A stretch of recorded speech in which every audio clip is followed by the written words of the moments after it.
ఇప్పుడు శతావధాని ఉప్పలధడియం భరతశర్మ గారు తమ యొక్క కవిత్వాన్ని వినిపిస్తారు. మొట్టమొదటిగా ఆదికవి అయినటువంటి వాల్మీకి మహర్షికి నమస్కరిస్తూ, పుట్టిన ఆది సత్కవి జగత్పూజ్యుండు సీతానుజుండు ఉట్టన్ కావ్యమరందము ఉత్తమవచో వ్యుత్పన్నతా వేదియై లిట్టున్ లట్టున లృట్టులందు చిరమై క్లేశంబులన్ బాపునట్లు ఉట్టంకించెను రామగాథను జనాంహో నాశన ప్రక్రియన్.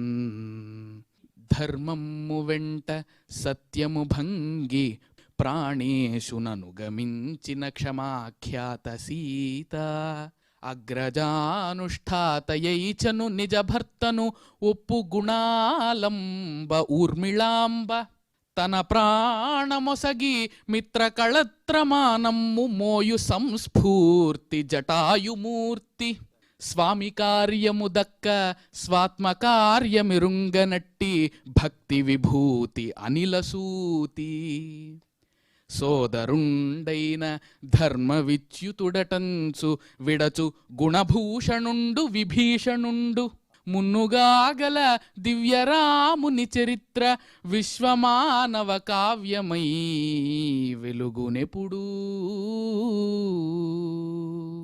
ధర్మములెల్ల రూపమును దాల్చినవోయనినట్లు వేదవాంగ్మర్మములెల్ల మానవత గాంచినవో అనినట్లు సత్యతా కర్మములెల్ల క్షాత్రమును కల్గినవోయనినట్లు విష్ణువే కార్ముకమూనినట్లు భువి క్రాలెను రాముడు పుణ్యధాముడై. మరి అటువంటి కోదండరాముని యొక్క ధనుస్సు ఎటువంటిది అనంటే, సీతవరించునత్తరి వశీకృతి గొల్పెడి ఇక్షుచాపమో కాతరులైన ఆశ్రితుల కాచెడి కల్పమహీజ కాండమో వీత వివేకులవు అసుర వీరుల పాలిటి కాలదండమో ప్రీతి నుతింతు అట్టిదగు శ్రీ రఘురామ ధనుఃప్రకాండమున్. యౌవాని నిజ గర్భమింపు వారగదాల్చి కౌసల్య మాతృవిఖ్యాతి నొందే యౌవాని ధనురస్త్ర పృథువీరు నిగజేసి కౌశికుండు గురుత్వ ఘనత నొందే యౌవాని పాదుకలే వేళ భజించి భరతుండు భ్రాతృవైభవమునొందే యవ్వాని స్వామిగా ఇహపరమ్ముల నుంచి సామీరి దాస ప్రశస్తి నొందే అట్టి సూర్యాన్వవాయ మహాబ్ధి సోము భూరి విక్రమ దైత్య చమూ విరాము సద్గుణస్తోము జానకీ సౌఖ్యధాము రాము లోకైక రక్షాభిరాము తలతూ రాము లోకైక రక్షాభిరాముదలతూ. స్వస్తి. ఉప్పలధడియం భరతశర్మ గారు, మీ కవిత్వం చాలా కమనీయంగా ఉంది.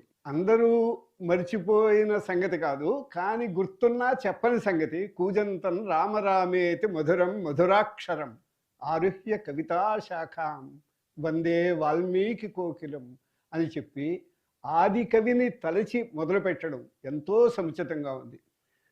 మరొక ముఖ్యమైన విషయం ఏమి మీరు కవిత్వంలో ప్రస్తావించినది అంటే, కౌసల్య కొడుకై పుట్టినందుకు రామచంద్రుడికి గొప్పతనం రాలేదు.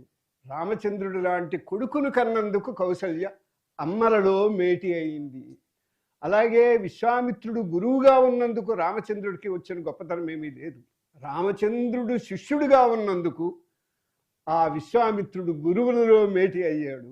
ఇలాగ రామచంద్రమూర్తి యొక్క సంబంధము చేత ప్రతి వ్యక్తికి కూడా ఒక గొప్పతనము, ఒక మహత్వము వచ్చింది. ఈవేళ భరతుడిని మనం పూజిస్తాము అంటే రామచంద్రమూర్తి యొక్క సంబంధం వలన. ఇలాగ అందరినీ గురించి మీరు చాలా చక్కగా చెప్పారు. మీకు మీ కవిత్వానికి ధన్యవాదాలు.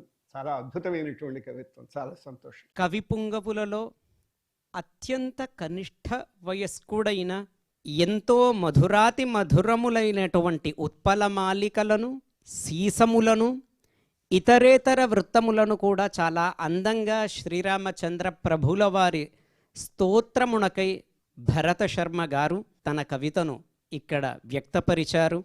లిట్టులు, లట్టులు ఇలాంటి లకారముల యొక్క సొగసులను ప్రాసలయందు తాను పొందుపరిచినటువంటి విధానము ప్రశస్యము.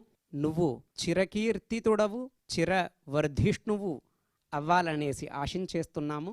ధన్యవాదాలు నాగరాజ మహోదయ, ధన్యవాదాలు.